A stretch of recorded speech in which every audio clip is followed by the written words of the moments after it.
membicarakan teater api, saya pikir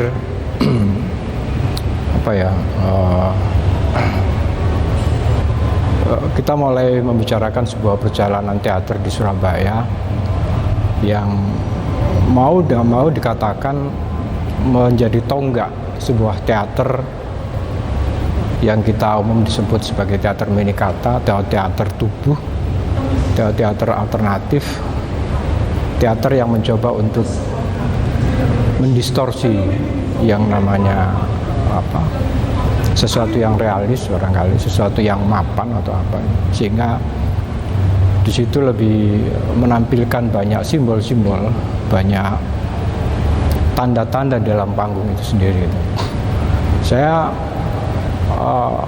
di teater api memang mulai pertama kali, bahkan salah satu pendiri teater api waktu itu tahun 1993. Itu sebetulnya teater api itu kumpulan dari bukan orang-orang baru gitu kan. Itu teman-teman yang sudah berteater yang cukup lama waktu itu. Ada Luhur, ada saya, ada Soleh, ada Wiwit dan macam banyak. Artinya mereka semua sudah punya potensi.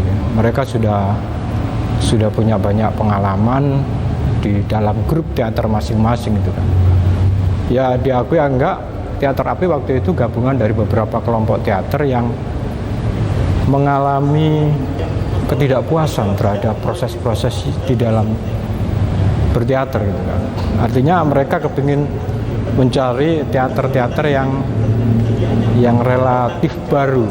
Artinya bahwa kebetulan saat itu dimotori oleh yang namanya Bambang Ginting, seorang koreografer lulusan IKJ. Teman-teman diwadahi gitu kan untuk mendirikan teater api dengan bentuk yang di Surabaya waktu itu baru gitu kan. Kalau di Jakarta barangkali sudah dimulai oleh teater kubur, teater say, teater ya banyak lah. Artinya bahwa saat itu menjadi sebuah pengalaman yang baru bagi teman-teman itu. Dan kerja teater api waktu sutradara Bambang Ginting, saya pikir juga nggak beda jauh ya dengan sekarang. Artinya saat itu memang Bambang Ginting memanfaatkan tubuh yang sudah jadi, teman-teman yang memang sudah punya tubuhnya itu masing-masing sudah punya bahasa gitu kan. Nah, Bambang Ginting barangkali waktu itu dia cuma menulis naskah, kemudian waktu penyutradaraannya juga dia lebih egaliter ya, lebih bisa menerima masing-masing perbedaan teman-teman itu. Dan Bambang Ginting kecerdikannya dia itu mampu menangkap potensi teman-teman itu kan, bahwa teman-teman punya tubuh yang berbeda, iya pasti gitu. Tapi itu dimanfaatkan, kemudian dikombin dengan naskahnya itu dengan sehingga pertunjukan itu bisa menemukan bentuk yang artistik, yang penuh makna, yang bisa barangkali bisa dimaknai sebagai pertunjukan yang full imajinatif gitu. Nah, proses itu yang sekarang itu saya tidak temukan di Surabaya gitu, bahwa saya yakin itu semua kan berangkat dari sebuah kredo yang pernah dilontarkan oleh Afrizal bahwa pertunjukan tidak lagi menjadi penting gitu kan. Itu saya pikir itu dasarnya. Artinya bahwa proses itu menjadi penting gitu. Nah, di sini yang kesalahpahaman teman-teman waktu itu, pertunjukan tidak menjadi penting, bukan pertunjukan yang tidak penting. Ketika kita mementingkan sebuah proses itu, maka sebetulnya pikiran terbalik kita itu kita mementingkan sebuah pertunjukan yang berkualitas. Gitu. Makanya dulu tuh teman-teman gila latihannya itu. Bambang Ginting itu dulu pagi jam 7 start latihan, jam 12 siang kita istirahat, makan, sholat, jam 1 dimulai lagi sampai jam 4 sore, dan itu setiap hari. Teman-teman, bagaimana teman-teman menyiksa tubuh, bagaimana teman-teman mencoba untuk mengenali tubuh, mendistorsi tubuh, mencari kemungkinan yang sangat tidak mungkin dalam sebuah gerak gitu kan. Dan itu kekayaan-kekayaan yang dimiliki oleh teman-teman saat itu gitu.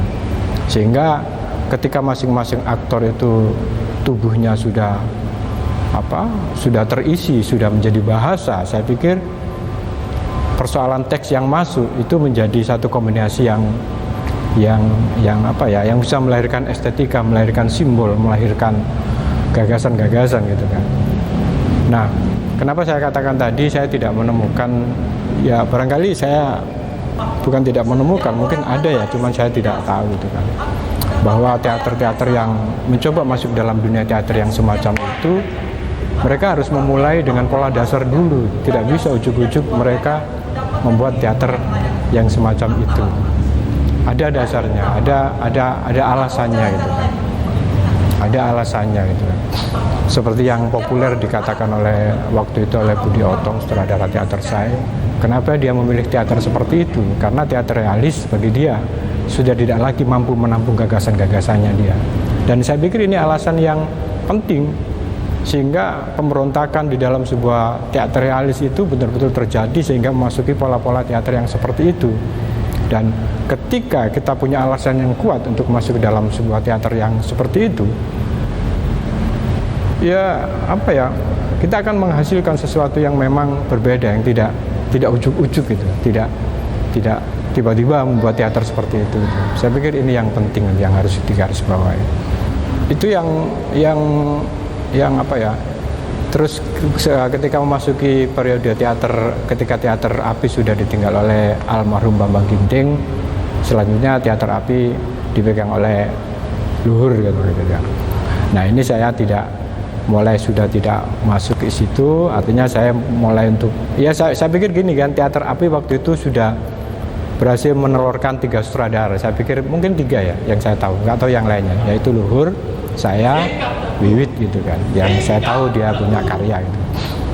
Saya punya teater, pilihan teater yang berbeda gitu kan. Terakhir ketika keluar dari teater Api, saya mulai masuk ke dalam teater yang realis full, bahkan teater tradisi gitu kan, yang kalau saya berproses apa itu ya, Belakotang kalau nggak salah, sampai beberapa kali itu kan.